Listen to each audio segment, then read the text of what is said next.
Hey guys, today I'm here with the Jelly Skateboards Pintail.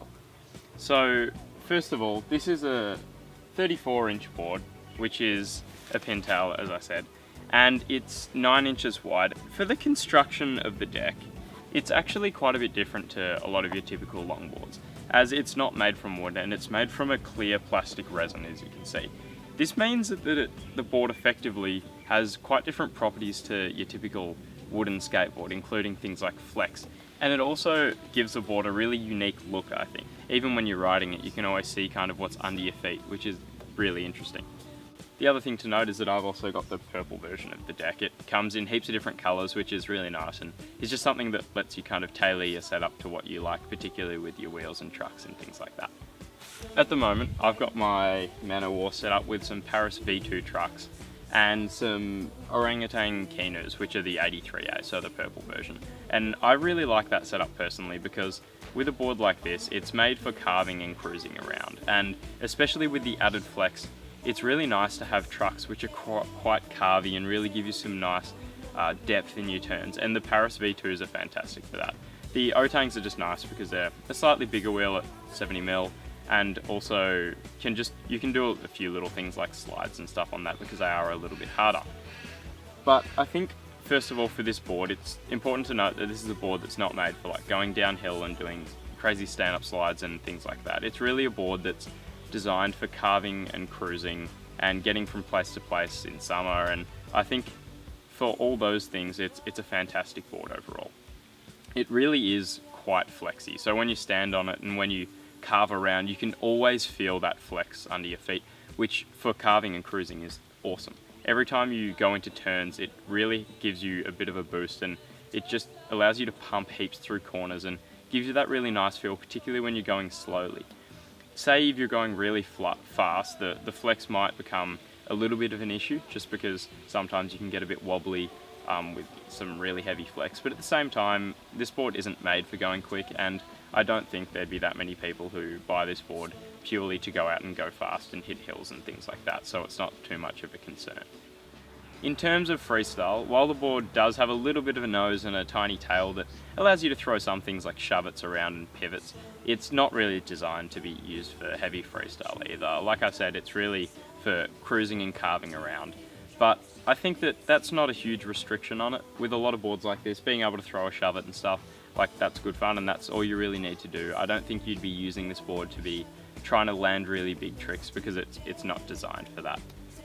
So the board is definitely designed to be something for carving and cruising, and I think particularly at summer at the moment, it's in Australia that is, it's perfect for that sort of use. It's not designed to be free-ridden and taking down massive hills, and I think that that's quite evident with the flex, and also obviously you don't have any grip tape on it.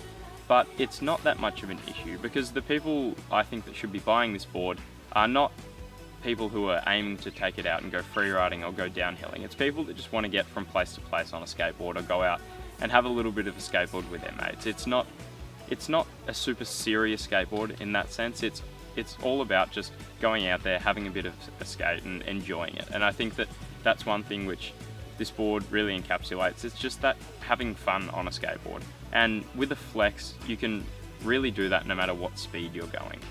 Particularly when you've got it set up with loose trucks or really cruisy trucks like the Paris I have on it, you don't need to go fast at all on the board to get a really responsive and just a really nice nippy feel. A lot of boards out there, if you want to get that agility and feel like you can really push into your turns, you really have to go quite fast. And I think that's kind of a restriction on a lot of people when they're riding, and is something that people don't enjoy kind of the full aspects of their boards purely because they might not want to go that fast on the skateboards or might not have the opportunities if there's not that many hills around.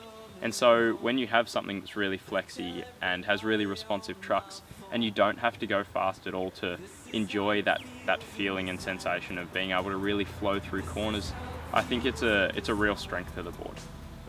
That's also something I think Jelly aimed to do, is make it a bit of a blend of surfing, snowboarding and skateboarding, and that's where the materials really kind of come into play, because with traditional wood boards, while there are a lot of companies that make bamboo boards and things with fiberglass and carbon fiber that can kind of recreate a flexier feel and something that's not quite as just hard as your traditional, say, a 9-ply or 7-ply maple deck. I think the plastic resin kind of steps that up to a different level altogether, because it is really flexy.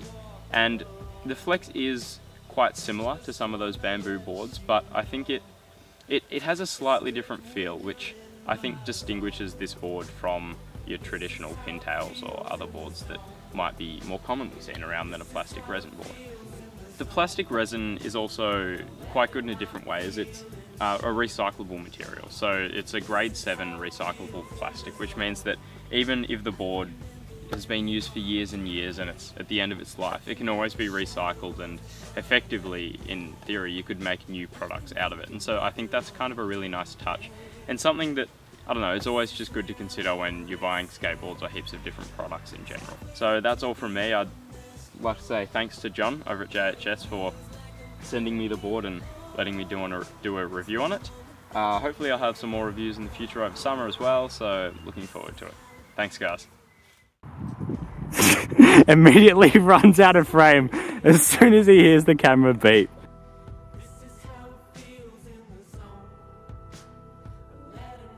Good.